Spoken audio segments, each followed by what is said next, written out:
Welcome to the Law, Your Money, and You.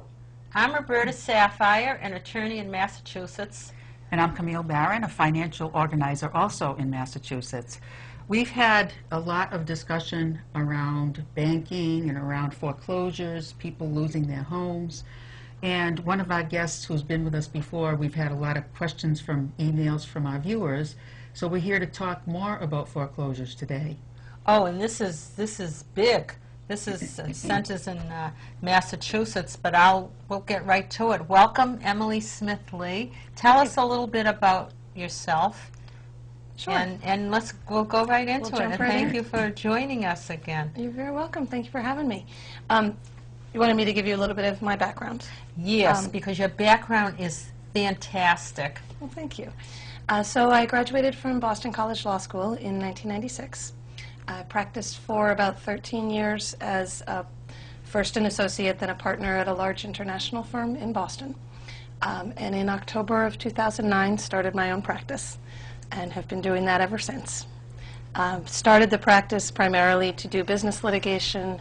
I did a fair amount of employment work, but as the foreclosure crisis, as people call it, kind of came to full swing, we found ourselves with a pretty heavy caseload of people who had been kind of trapped in the loan modification, what I call a black hole. Yeah, and this just isn't in Massachusetts. But the main thing that we're getting at isn't just in Massachusetts. I mean, it's our Attorney General that brought the suit, but it's from what's been going on with the bailouts and all that. So absolutely. No, it's absolutely a national issue.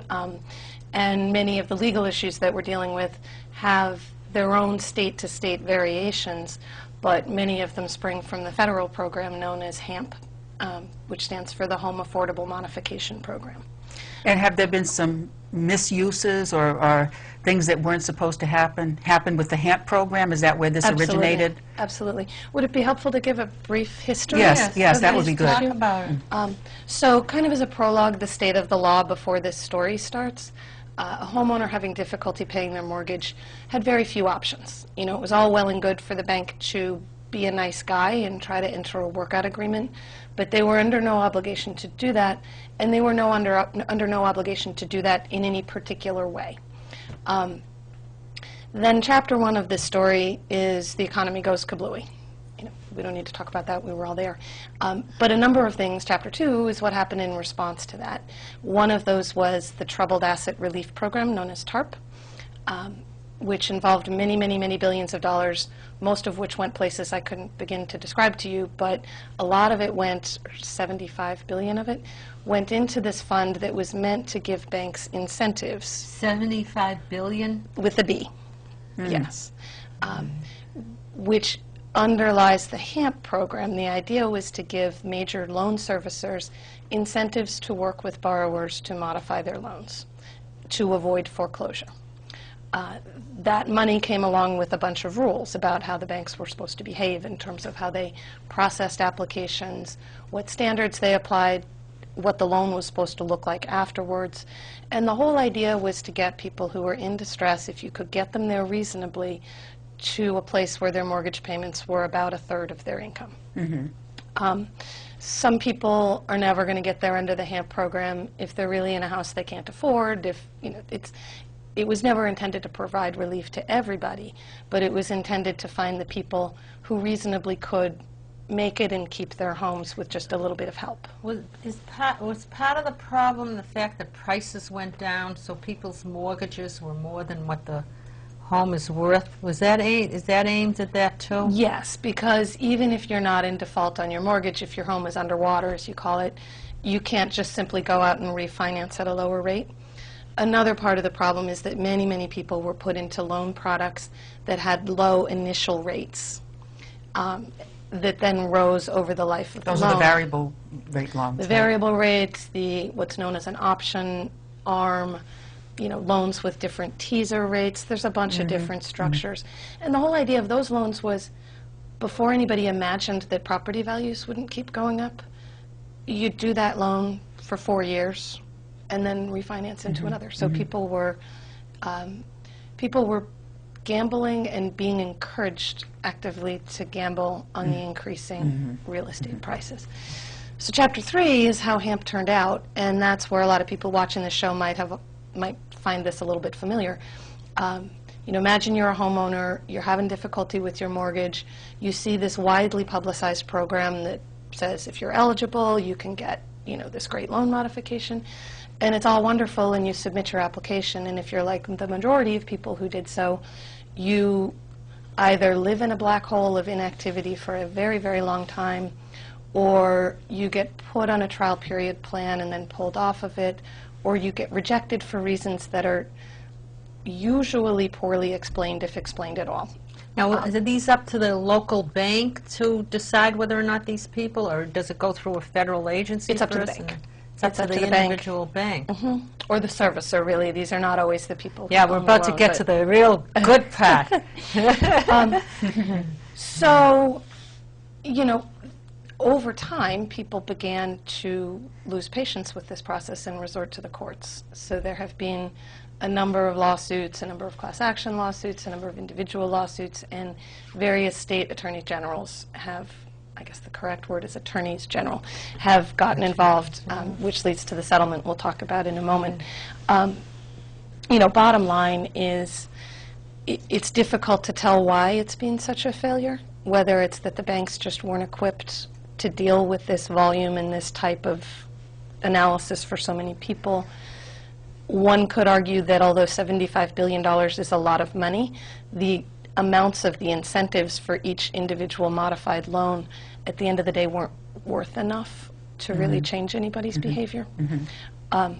So when I was on the last couple times, we talked about some of the things homeowners should be aware of in the HAMP process and some of the legal theories that people are raising, which I'd be happy to answer questions about.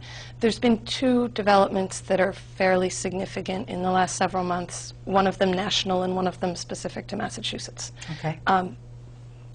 Nationally, 5 of the largest servicers signed a settlement agreement with 49 state attorneys general and the federal government, under which they've agreed to adopt much, much more rigorous in the sense of thorough and appropriate servicing guidelines, to make sure there's a designated person handling each individual's application for a modification.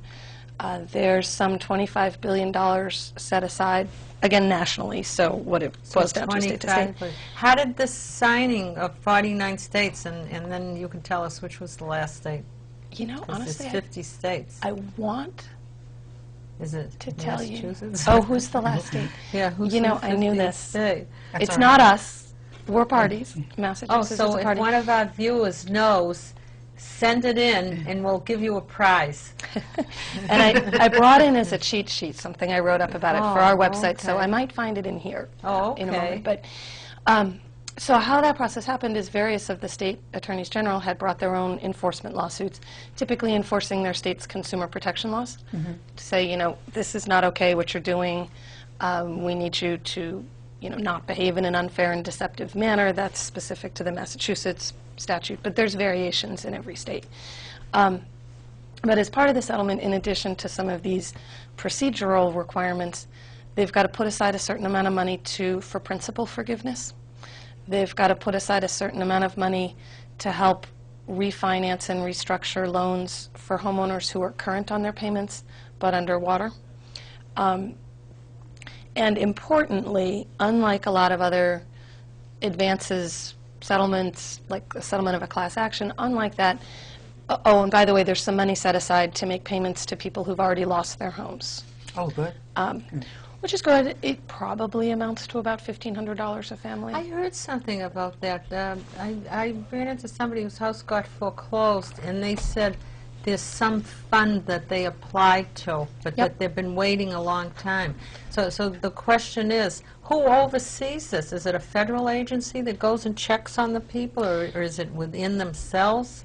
Each state, within each state, the Attorney General has compliance authority.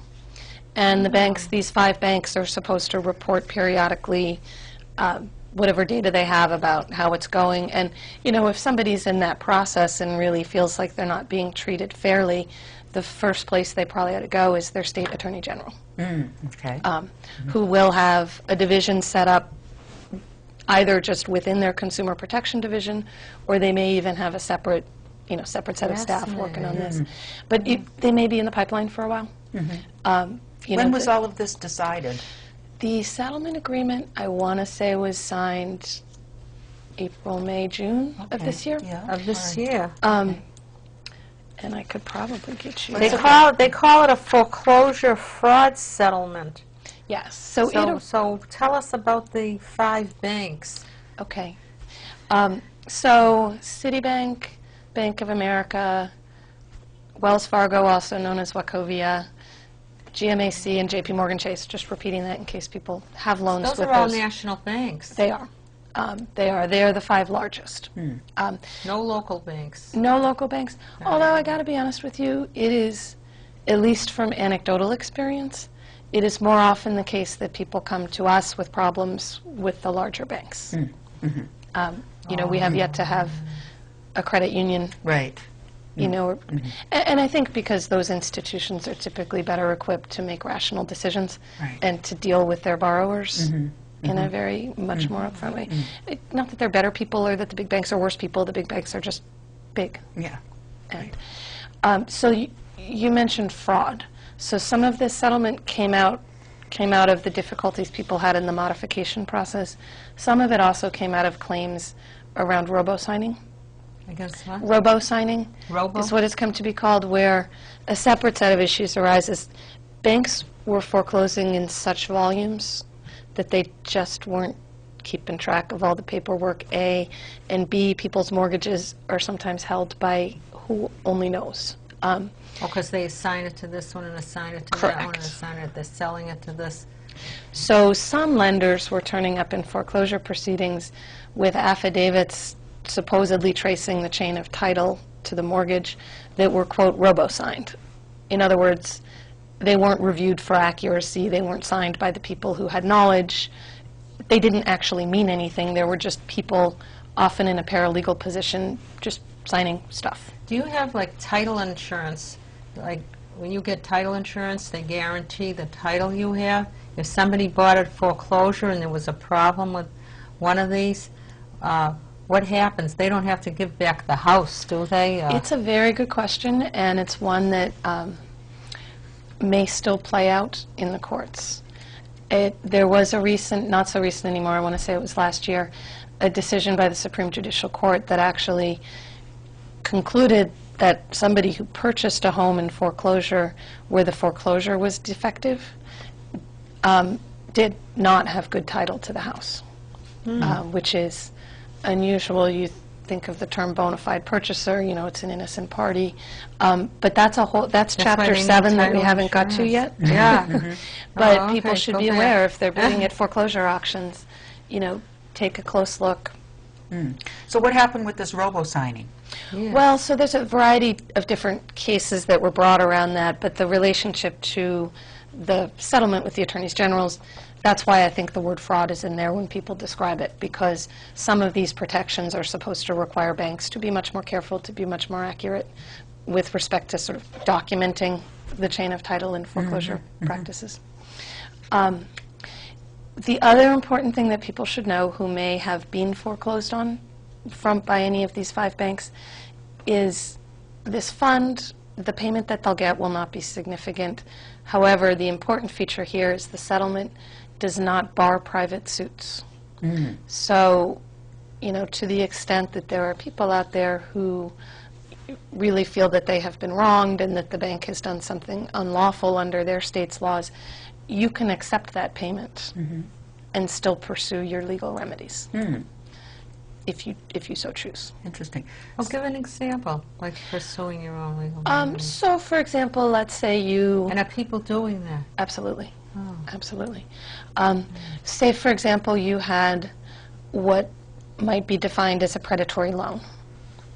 Somebody talked you into taking a mortgage with a low teaser rate that just skyrocketed. You couldn't make the payments. You got foreclosed on. You could accept this payment from the foreclosure fund, but you may still have a claim, for example, in Massachusetts under the Consumer Protection Statute, you may still have a claim for damages arising from being the victim of a predatory loan.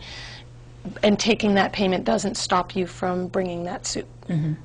How do you prove something like that, though? Well, with respect to the predatory lending, it's almost more of a question of law, really, because the terms of the loan are pretty clear. And the Supreme Judicial Court has made a decision a few years back in a case called Fremont, Commonwealth versus Fremont Savings and Loan. It was a case brought by the Attorney General. And our Supreme Judicial Court recognized that a loan can be predatory under certain conditions. And again, it's what we talked about earlier. It's the kind of loan in shorthand that only makes sense if you assume your property value is going to continue to rise. And that in itself, making that loan can be a violation of the Consumer Protection Statute. The consumers who have been affected by the HAMP, in other words, they were one of those that got caught in that black hole. What kind of remedy might they have individually as in addition to the class action settlement? If they are not yet foreclosed upon, if they're not yet foreclosed upon, depending on where they live, depending on the state's laws, how significant the state's consumer protection laws are, they may be able to bring a private suit and ask a court to enjoin or prohibit the foreclosure sale from going forward until their claims are resolved. As a practical matter, if the person who's in that situation is one of those people really who should benefit from HAMP, you know, not somebody in a house that's way more than they can afford, if the numbers make sense in practice, more often than not, once a suit like that is brought, you essentially escalate that within the banks and get to a decision maker. Very few of those cases have actually been tried to a conclusion. That's one remedy. If you're in that situation and your lender is one of these 5 banks, people ought to make sure that they first call the designated contact at the bank. And each of these 5 banks will have on their website, it should be in a very prominent place, who their foreclosure settlement contact is. Because even if you've had trouble with that bank before, it's worth trying again to see if the settlement has streamlined the process. Don't these banks, if these banks got the mortgages because they were assigned to them, do people know for a fact that that's one of their banks? I mean, they might think, small town bank is their bank. That's where they got the mortgage. That's a great question. So the entities that entered this agreement, the settlement agreement, we think of them as banks, but for purposes of this settlement, they're really servicers. The important piece of information is who do you send your check to every month? And if you send your check to GMAC, if you send your check to Bank of America, if you send your check to Citi, wearing their servicer hat, they're obliged to to comply with the settlement. So you don't have to figure out what securitization pool on Wall Street owns a piece of your mortgage in order to pursue if you this. send your check to them. Yeah, the people that deal with you on a month-to-month basis are your servicers, and those are your first point of contact, and those are the entities that are also subject to HAMP. So what happened with the lawsuit? Which one? This, where Martha Coakley, our Attorney General, had a lawsuit against the 5 Yeah, banks. she did. So she brought a lawsuit against, honestly, I don't remember if it was some or all of them. There were 49 states with attorneys generals who had brought separate lawsuits, each alleging different things, some of them dealing with the robo-signing issue, some of them with the modification. This settlement basically put them all in one bucket and resolved them all. Oh, I see. Okay. So the bank sat down with all 49 states attorneys general. Now, what did it say? I looked this up because I thought this topic was really fascinating, and it probably affects a lot of people in your local towns anywhere. That what can I do? But it said her office, or whoever it was, secured an additional carve-out to the agreement to allow her office to continue to pursue further relief in the courts against the banks over 2 Massachusetts-specific issues. Oh, in other words, one of them was initiating foreclosures without having the so-called mortgage. And, oh, that's what you were talking about, Yeah. the mortgage electronic registration system. I'm not sure. Oh, that was one of the most important things. The agreement will settle all parts of other claims. Are you aware of anything in this, or have you brought suit? I know what the issue is that's referring Yeah, it says to. she's already covered $600 million in relief. Yeah. I wonder what we can get out of that. Other towns. The mortgage, I'm not familiar with the underlying details of that particular lawsuit, but the mortgage electronic registration system is is a somewhat controversial system. MERS was basically set up as a kind of warehouse for holding mortgages. So most people, if they've signed a mortgage in the last 10 years, it says that the mortgage is granted to MERS as, it's not assignee, but as agent or something or other of the actual lender. And that's meant to facilitate all of these many, many transactions that happen with mortgages without having to re-record every time your mortgage is sold to an investor. And we're getting close to the place where everybody's going to like go to So sleep you're saying the watching recording, this. is this the recording in the Registry of Deeds? Yeah, so in the old days, if Bank of Town X gave me a mortgage, they'd give me the money, I'd sign the mortgage, and they go record their mortgage in the Registry of Deeds, right? Right. Because that proves to the world that they have a security interest in the property. If that bank then were to transfer that mortgage to another bank to sell it, in theory, that second bank should then record their new mortgage at the registry to tell the world that they're the ones Right. with the security Right. interest. Because in the last 10 or 15 years, people have been transferring and assigning and selling mortgages many, many, many, many, many times, that's a lot of transaction costs and a lot of transactions. So they set it up so that MERS always holds the mortgage as the agent of the bank. Oh, I never heard of it. And that's why it's controversial. There's some people who claim that that's not legitimate. So how do you get a discharge once you pay it off? Well, if everything proceeds according to plan, MERS can fill that role, and you can get a discharge. The problem is that because it's all going through MERS and people aren't recording their transactions step by step by step, that contributes to the problem of documenting title in the foreclosure context. Boy. Because it's a kind of a black hole. MERS is also fairly unpopular with cities and towns because the other thing that happens every time you record a new document is that you pay a recording fee Right. that goes to support the locality, the city, town, the county. So there's a variety of controversies around MERS. Let's bring this to a very practical, personal level. Yes, Are we just consumers went up really there. are consumers really benefiting now from this settlement? Good question. Remains to be seen. It's new. Oh. Yeah, Okay. it remains to be seen. All right. I do know anecdotally that the single point of contact requirement has been helpful to a degree. It remains to be seen whether that changes the overall picture of who gets their loans modified.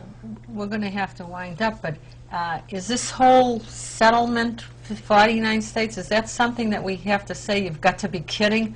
Or is it, or you think it's real, or you won't know? It remains to be seen. I think, when I read this and the information about the settlement, I guess I see it with sort of equal parts optimism and skepticism. I think skepticism is always going to be a part of Yeah, it. we'll have to have you back to find out. Yeah. Stay tuned. Yes, stay tuned. I wonder if in the coming election year, the coming election, do you think the presidential, whoever, whether it's Democrat or Republicans, will have any influence on whether the value or any?